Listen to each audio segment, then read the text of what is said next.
Aries, hi! Welcome to Mr. Queen PH at ito ang inyong energy update for November 1 to 15, 2024. If you're interested in private readings, meron tayong promo ngayon, 25% discount sa lahat ng tarot reading services for the month of November. So kung gusto niyo magpabook ng private reading, meron tayong link sa description at sa pinned comment. Paka-check nyo na lang information kung paano mag-book for a private reading. Okay, let's see Aries. What's up? November 1 to 15.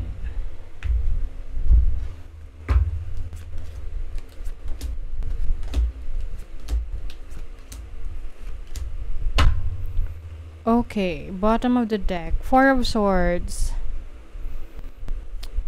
Mas relax kayo ngayong first half ng November. Pwedeng babawi kayo sa tulog, mas magpapahinga kayo, mas iisipin nyo ngayon ang inyong kalusugan. Health conscious. You have the Hanged One. So, may mga bagay na ipagpapaliban kayo, no? Hindi nyo muna gagawin. Maaring para sa inyo, it's overwhelming, parang feeling mo hindi mo kaya, or hindi ka pa ready.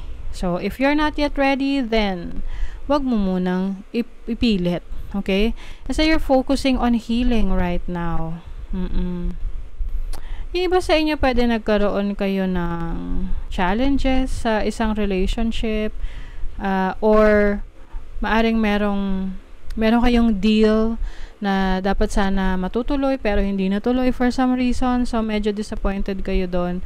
Kaya sa ngayon parang you're trying to rest para mag-reset yung energy. Kasi di ba pag disappointed tayo, parang we hold this energy na negatively. Parang nakaka-apekto siya sa mga actions natin. So for some of you, you are releasing that through vacation and rest, pagpapahinga. And some of you, meron kayong mahihil na relationship. This can be romantic connection or connection sa isang friend na kumbaga patatawarin mo, no? It's either meron kayong pag-uusap, pwedeng walang pag-uusap, pero ikaw mismo sa sarili mo pinapatawad mo na kasi yan yung nagpapabigat sa kalooban mo eh. So gagawin mo yung forgiveness para sa sarili mo, hindi para dun sa taong yun. Para ikaw ay makahinga na ng malalim. So, your overall energy is the Justice card. This is balance, bringing balance into your life. Maari kasing naging focus ka sa isang bagay na akala mo yun yung magbibigay sa'yo ng fulfillment, ng happiness. Pero, kailangan pala hindi lang sa isang bagay nakafocus. Dahil parang andun lahat yung energy mo eh, no? 'Di ba? So kapag nawala 'yon, paano na? So ngayon, you are realizing a lot of things na importante rin sa buhay mo na kailangan mong pagtuunan rin ng pansin. This is also karma. So kung ano ang iyong mga itinanim, yan din yung aanihin mo. Okay? So maaring may mga resulta na, yung mga trinabaho mo nung nakaraan. Maari ring if some of you meron kayong court cases, pwedeng merong resulta na yan, hindi mo na kailangan maghintay. Okay, so your challenge is the Three of Wands. So china-challenge ka ngayon na mag-explore, na i-explore mo yung freedom mo. Kasi mukhang meron kang iba pang opportunity outside of your comfort zone. 'Di ba? Na akala mo hindi ka magaling doon or hindi ka magsusurvive doon. Kaya lang minsan akala lang natin 'yon. Hindi natin malalaman 'yun hangga't hindi natin nasusubukan. Sabi nga kapag daw kumbaga parang mahirap kung magiging kontento ka na sa comfort zone mo. Kasi pag ganun, wala nang growth. Hindi ka na uunlad eh. And kailangan may magbago. Minsan, or kadalasan, ang pagbabago, hindi yan komportable. Kaya nga yung iba ayaw ng pagbabago eh. Kasi, hindi sila komportable doon, hindi sila pamilyar. So, kaya, yun yung time para to explore, para ma-familiarize ka, na marirealize mo, uy, okay pala yun ah. Dapat pala noon ko pa ginawa. Yung mga ganon. So, that's your challenge. And your opportunity is the Nine of Pentacles. So, this is stability in your finances. Freedom din to, financial freedom. So, meron kang opportunity na to be on your own, no? Na tipong wala kang ibang inaasahan. Wala kang kailangang asahan na ibang tao dahil kaya mo panindigan yung sarili mo. You can finance yourself. And if you have plans of, starting a new venture, career, business, ayan, kailangan lang maglakas ka ng loob para may magbago sa situation mo. With the Eight of Wands as blessings, magiging very busy ka ngayong November. Maraming pwedeng mangyari. Maraming opportunities coming in. Merong mga messages coming through. Pwedeng itong mga messages na to abroad, lalo na kung may ina-applyan kang abroad, or ang negosyo mo ay palalawakin mo, like magdadagdag ka ng product, services, or you will go international. Okay? So, sa iyong money, career, finances, o talagang Four of Pentacles, stability. Ngayong first half ng November, kung ikaw ay hindi mahilig mag-ipon ng pera, I feel like this is the time for you na makakaipon ka, kasi yung kikitain mo or yung income, yung pumapasok na pera is more than enough.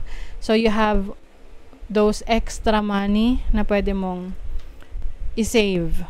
Okay? I also see someone na you may be buying a new house or moving, lilipat sa isang bahay. You have the Four of Wands. So, this is family, this is stability. Maaring merong major events sa family, may kakasal, merong any celebration within the family. Pwede ikaw to ikakasal. Kaya you are moving to a new place. And when it comes to your relationship to your family, I feel like this first half ng November, marami kayong activities together. You may be traveling with your loved ones ngayong first half. Let's see. I also see meron ditong magtatayo or magsa-start ng home-based business na may involve ang family members. You have the Moon, fourth house, home life, family life. So ngayong first half ng November, marami activities within the home. 11th house, this is community. Moon is energy ng mother, energy ng nurturer. So I feel like you have a lot of opportunities to stay at home or take care of a house, nurture a house. Pwedeng iba sa inyo na merong renovation sa bahay, or merong event na meron kang mga asikasuhin na kaibigan. Pwedeng sila ay attend ng event na ito or ng celebration na ito. Uy, warning for a betrayal ha. Pwedeng merong mag-betray sa inyo. Be careful lang. Huwag masyadong magtiwala agad-agad, no? Lalo na kung di pa kilala. But I see you na working with others, no? This is co-working with others.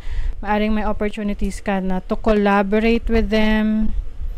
And meron kang project na makukompleto mo, matatapos mo ngayong first half ng November. Kung may mga existing projects ka, can be sa trabaho mo, sa bahay, kung magpaparenovate ka, mapapaayos mo na yan bago matapos ang first half ng November.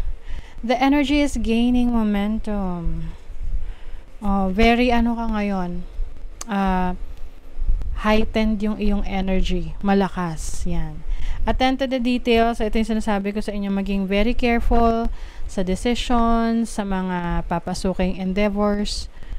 And hold your vision. Yes. So, kung meron kang pangarap, gusto mong matupad, kailangan yan yung magiging inspirasyon mo. Kumbaga, wag kang mawawala sa focus. Keep your eye on the prize. Okay? So, that is your reading, Aries. Thank you so much. Bye.